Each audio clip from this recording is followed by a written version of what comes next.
அனைவருக்கும் வணக்கம். ஜம்மு காஷ்மீரில் பாகிஸ்தானிய தீவிரவாதிகள் கொடூரமான அந்த தாக்குதல் நடத்தின பிறகு அதற்கு சம்மட்டி அடி கொடுப்பது போல இந்தியா உடனடியாக சில நடவடிக்கைகளை எடுத்திருக்கிறது நண்பர்களே.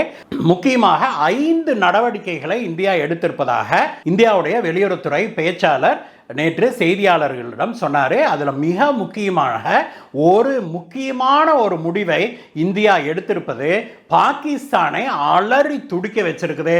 பாகிஸ்தானுடைய சமூக ஊடகங்கள் முழுவதும் ஐயையோ இதை மட்டும் இந்தியா பண்ணிருச்சுன்னா பாகிஸ்தான் பாலைவனமாய் போயிடும், பாகிஸ்தானில் ஒரு சொட்டு தண்ணி இருக்காது, பாகிஸ்தானி விவசாயிகள் பூரா தற்கொலை பண்ணிக்க வேண்டியதான் அப்படின்னு அலற ஆரம்பிச்சிருக்கிறாங்க நண்பர்களே. இந்தியா பாகிஸ்தானுக்கு எதிராக அப்படி என்ன நடவடிக்கைகளை எடுத்திருக்குது, அதுல குறிப்பிட்ட அந்த ஒரு நடவடிக்கையை கண்டு பாகிஸ்தானியர்கள் இந்த அளவுக்கு அலறுவது எதனால? இந்தியா உண்மையிலேயே அவ்வளவு கடுமையான ஒரு நடவடிக்கையை எடுத்திருக்குதா? இதை பற்றி தான் இன்னைக்கு பார்க்க போறோம் நண்பர்களே. வாங்க நண்பர்களே, நீங்கள் முதல் முறையாக நம்ம சேனலுக்கு வர்றீங்க அப்படின்னா நம்மளுடைய சேனலுக்கு கீழே இருக்கிற சப்ஸ்கிரைப் பட்டனை தட்டுங்க, பக்கத்திலேயே இருக்கிற பெல் ஐக்கனை தட்டினீங்கன்னா ஆல் அப்படிங்கிற ஆப்ஷன் வரும். அதை கிளிக் பண்ணிட்டீங்கன்னா நம்ம போடுகிற வீடியோக்கள் எல்லாம் உங்களை தவறாமல் வந்து சேரும். அது மட்டும் இல்லை, நம்மளுடைய வீடியோ பிடிச்சிருந்தா ஒரு லைக் போடுங்க நண்பர்களே. அப்படியே உங்களுடைய நண்பர்களுக்கும் ஷேர் பண்ணுங்கள். உங்களுடைய லைக்ஸும் ஷேர்ஸும் தான் நமக்கு மிகப்பெரிய ஊக்கமாக வருது. வாங்க நண்பர்களே, இந்த வீடியோவுக்கு போகலாம். கவனமாக கடைசி வரைக்கும் பாருங்கள். இது ரொம்பவுமே மிக முக்கியமான வீடியோ. இதில் இந்தியா எடுத்ததாக நாம் சொல்லுகிறோம் இல்லையா, அந்த நடவடிக்கை மிக முக்கியமான அந்த ஒரு நடவடிக்கை. கிட்டத்தட்ட 60 ஆண்டு காலமாக காங்கிரஸ் ஆட்சிகள் அதை தொடக்கூட மறுத்த ஒரு விஷயம், அதை பற்றி பேசக்கூட அஞ்சிய ஒரு விஷயம்தான் அது அப்படிங்கிறத சொன்னால் உங்களால் நம்ப முடியுதா? வாங்க நண்பர்களே போகலாம்.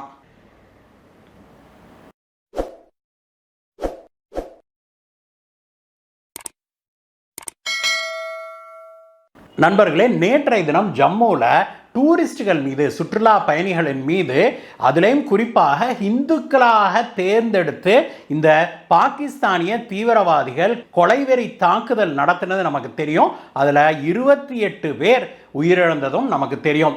அதில் இந்தியாவே கொதிச்சு போயிருக்குது அப்படிங்கிறத நான் சொல்லி நீங்கள் தெரிஞ்சுக்க வேண்டியதில்லை.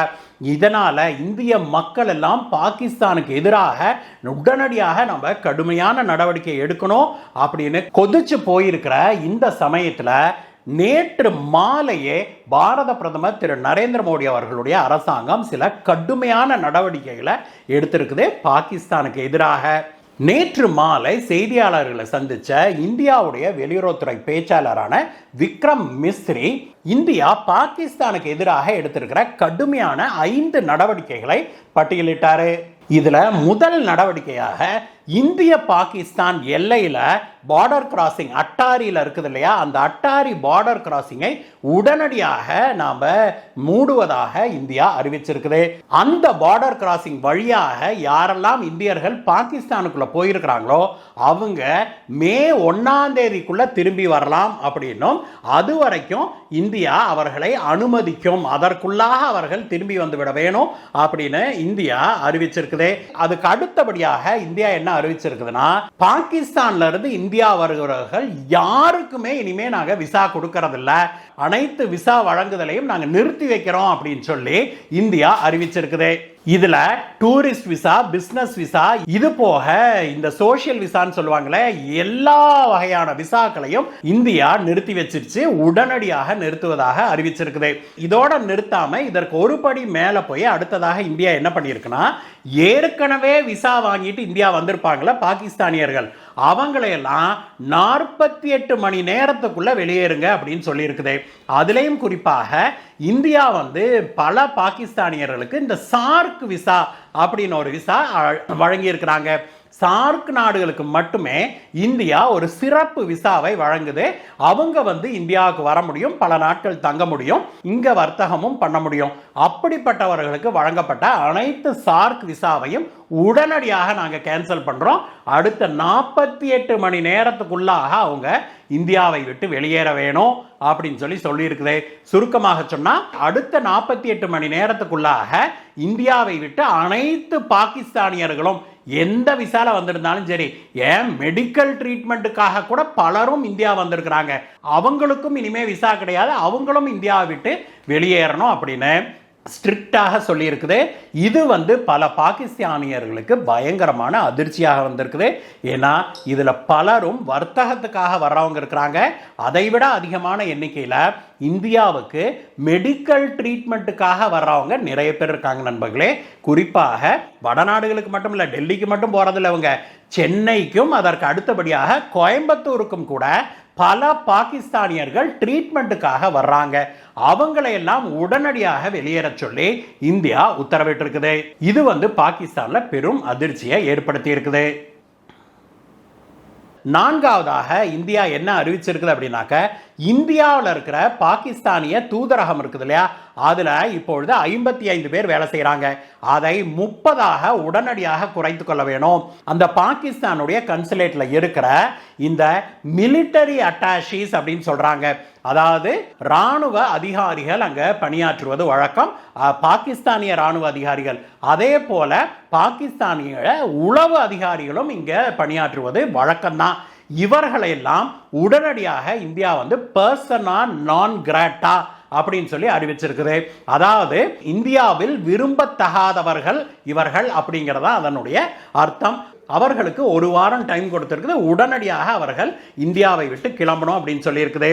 அதே போல பாகிஸ்தான்ல இந்திய தூதரகம் இருக்கு இல்லையா, அதுல 55 பேர் பணியாற்றுறாங்க, அதை 30 பேராக நாங்க குறைத்து கொள்கிறோம் அப்படின்னு சொல்லி இந்தியா வாலண்டியராக அறிவிச்சிருக்குது.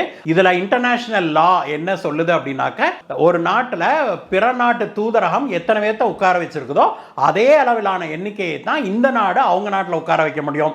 அதை விட அதிகமான எண்ணிக்கை வேணும்னா ஸ்பெஷல் பர்மிஷன் அக்ரிமெண்ட் மாதிரி 2 நாடுகளும் போட்டுக்கணும் அப்படிங்கிறது.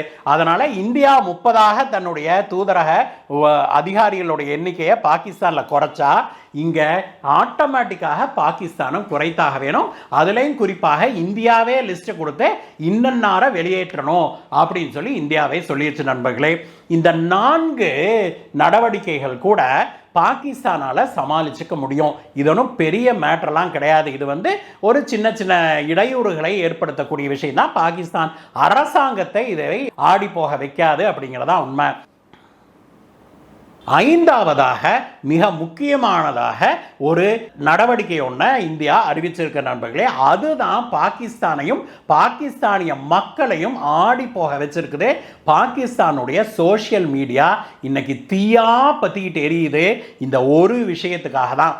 அது என்ன அப்படின்னா, இந்தியாவும் பாகிஸ்தானும் 1960 செய்து கொண்ட Indus river water sharing treaty இருக்குது இல்லையா, அதாவது சிந்து நதிநீர் பகிர்மான ட்ரீட்டி இருக்குது இல்லையா, ஒப்பந்தம், அதை நாங்க நிறுத்தி வைக்கிறோம் அப்படின்னு சொல்லியிருக்குது. அதுவும் எது வரைக்கும் அப்படின்னா, பாகிஸ்தான் இந்தியாவுக்கு எதிரான தீவிரவாதத்தை கைவிடும் வரைக்கும் நாங்க நிறுத்தி வைக்கிறோம் அப்படின்னு சொல்லி இந்தியா சொல்லியிருக்குது. ஆக இனி பாகிஸ்தானுக்கு இந்த ட்ரீட்டி செல்லாது அப்படிங்கிறதா உண்மை. ஏன்னா பாகிஸ்தானும் கண்டிப்பா தீவிரவாதத்தை கைவிட போறதில்ல, அந்த கண்டிஷனை போட்டதால இந்தியாவும் கண்டிப்பாக திரும்பி ட்ரீட்டியை நாம மதிச்சு நடக்க போறதில்ல. இந்த சிந்து நதிநீர் பகிர்மான ஒப்பந்தம் இருக்குது இல்லையா, இது எவ்வளவு முக்கியமானது அப்படின்னு நாம தெரிஞ்சுக்கணும். அப்படின்னா இதனுடைய பயன்பாட்டை நாம முதல்ல தெரிஞ்சுக்கணும் நண்பர்களே.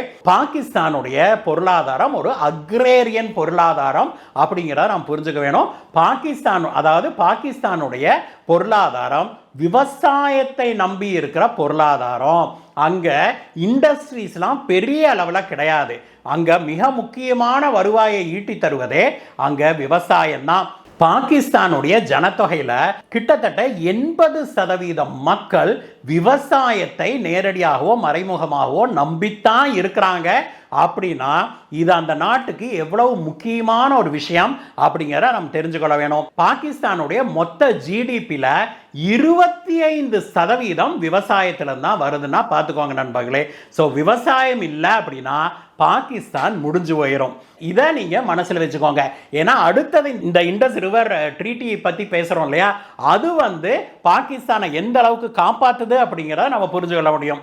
1960 இந்தியாவும் பாகிஸ்தானையும் உட்கார வச்சு அமெரிக்கா சமரசம் பேசி ஒரு ட்ரீட்டி, ஒரு தண்ணீர் பகிர்மான, சிந்து நதி நீர் பகிர்மான ஒப்பந்தம் ஒண்ண கையெழுத்து போட வைக்குது. அன்றைக்கே இந்தியாவில் பலரும் இதற்கு எதிர்ப்பு, பல அரசியல்வாதிகள், காங்கிரஸ்காரர்கள் கூட இதற்கு எதிர்ப்பு.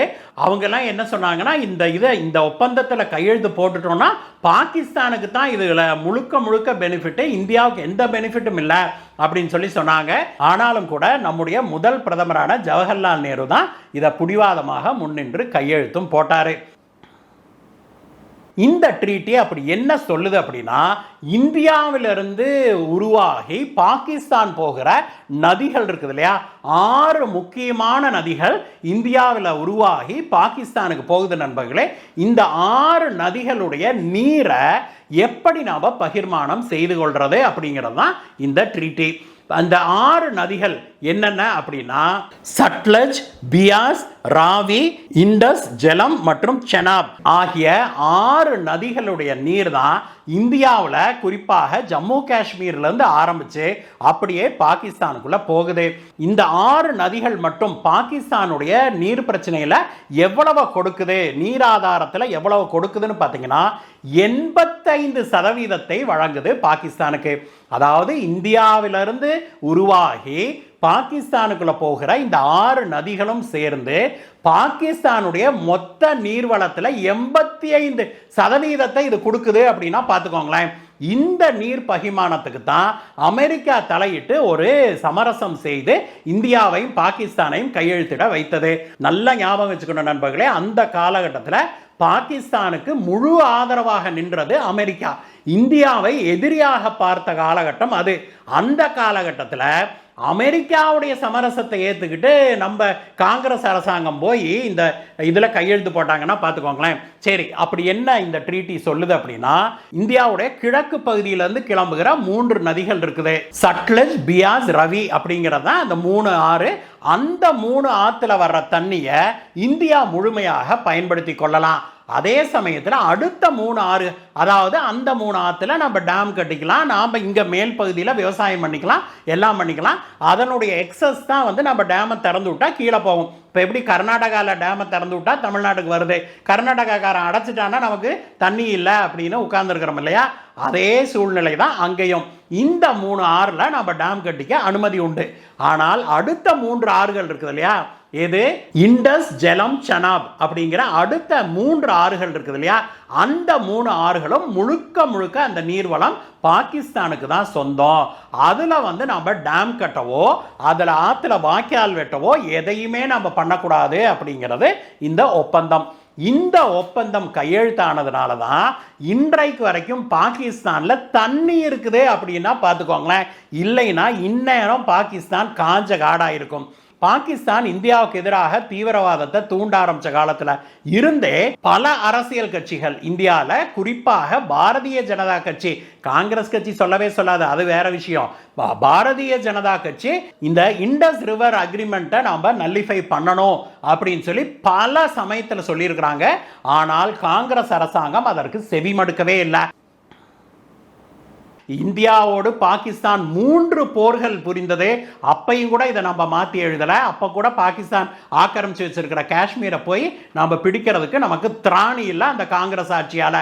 அதற்கு பிறகும் கூட பல முறை பாகிஸ்தான் நம்மோடு பிரச்சனை செய்த போதும் கூட நாம் இந்த ஒப்பந்தத்தை கை வைக்கவே இல்லை. அதற்கு காரணம் காங்கிரஸுடைய கையாளாகத்தனம் அப்படின்னு தான் நம்ம சொல்லணும். இந்த முறை இந்த ட்ரீட்டியை நாங்கள் நிறுத்தி வைக்கிறோம் அப்படின்னு சொல்லி இந்தியா அறிவித்த உடனேயே பாகிஸ்தான் மக்கள் அரண்டு போயிட்டாங்க. இந்தியா மட்டும் இந்த தண்ணியை நிறுத்துச்சு அப்படின்னா பாகிஸ்தானுடைய 85% நீர்வளம் முடிஞ்சு போச்சு அப்படின்னா பார்த்துக்கோங்களேன். அந்த அளவுக்கு இது மிக முக்கியமான ஒரு ஒப்பந்தம். ஆக மேற்கிலிருந்து துவங்குகிற அந்த முக்கியமான 3 நதிகள் இருக்குது இல்லையா, எது இண்டஸ், செனாப், ஜலம், அந்த 3 நதிகள்லையும் இதுவரைக்கும் இந்தியா ஒரு வாய்க்கால் வெட்ட கிடையாது, ஒரு டேம் கட்ட கிடையாது. அதனால அந்த நீர்வளம் முழுக்க பாகிஸ்தானுக்கு அப்படியே போயிட்டு இருக்குது. இந்தியர்கள் அதை பெரிய அளவில் நம்ம பயன்படுத்தி கொள்ளவே முடியவில்லை அப்படிங்கிறதா உண்மை. இப்போ நாம் இந்த ட்ரீட்டியை நாம் நிறுத்திட்டோம், நாங்கள் இதை நிறுத்தி வைக்கிறோம் அப்படின்னு அறிவித்ததுனால இனிமேல் இந்தியா பாகிஸ்தானுடைய கன்சென்ட் இல்லாமலே நாம் இந்த 3 நதிகளில் டேம் கட்ட முடியும். டேம் கட்டிட்டோம் அப்படின்னா பாகிஸ்தான் காஞ்ச காடாயிரும் அப்படிங்கிறதா உண்மை. நீங்கள் கூட ஒரு கேள்வி கேட்கலாம், சார் என்னைக்கு டேமை கட்டி என்னைக்கு நம்ம தண்ணி நிறுத்துறது அப்படின்னு. ஆமாம் நண்பர்களே, உண்மை அதுதான். ஏன்னா நம்ம டேமுங்கிறத நாளைக்கே நம்ம கட்டி அவனை பாலைவனம் ஆக்க முடியாது. ஆனால் அதற்கான அடிக்கல்லை இன்னைக்கு மோடி நட்டிருக்கிறாரு அப்படிங்கிறத நம்ம மறந்துவிடக்கூடாது. ஏற்கனவே நாம் 3 நதிகளில் கிழக்கிலிருந்து கிளம்பிய 3 நதிகளில் நாம் டேம் எல்லாம் கட்டி வச்சிருக்கிறோம். அதை முழுமையாக நம்ம தடுக்க முடியும். ஏற்கனவே நாம் இந்த 3 ஆற்றுகள்லையும் டேம்ல அடைச்சி வச்சுக்கிட்டு முழுசா தண்ணி கொடுக்க மாட்டேங்கிறோம், அவங்க ஷேரை கொடுக்க மாட்டேங்கிறோம்னு பாகிஸ்தான் பல முறை குய்யாமுயான்னு அழுது இருக்குது. கேட்கும் போதெல்லாம் நம்ம தண்ணியை திறந்து விட்டுருக்கிறோம். ஆனால் இனிமேல் இந்த 3 ஆறுகள் இந்திய எல்லை தாண்டினா அது காஞ்ச படுகைகளாக தான் இருக்கும் அப்படிங்கிறதுல எந்த மாற்று கருத்தும் கிடையாது. இதை உடனடியாக இந்தியா செய்ய முடியும். அடுத்த 3 ஆறுகள் இருக்கு இல்லையா, மேற்குல இருந்து துவங்குகிற அந்த 3 ஆறுகள், அதில் உடனடியாக இந்தியா பெரிய பெரிய டேமுகளை கட்டுவதற்கு ஏற்கனவே இந்தியா பிளான் எல்லாம் வச்சிருக்குது. கட்டுவதற்கான வேலைகளை தொடங்க போகுது அப்படிங்கிறதா உண்மை. அதை மட்டும் நாம் செஞ்சிட்டோம் அப்படின்னா இந்த 6 ஆற்று தண்ணியையும் நாம் இந்தியாவுக்குள்ளேயே திருப்பி விட்டோம் முழுசா அப்படின்னா பாகிஸ்தான் ஒரு காய்ந்த பாலைவனமாகிவிடும் அப்படிங்கிறதா உண்மை.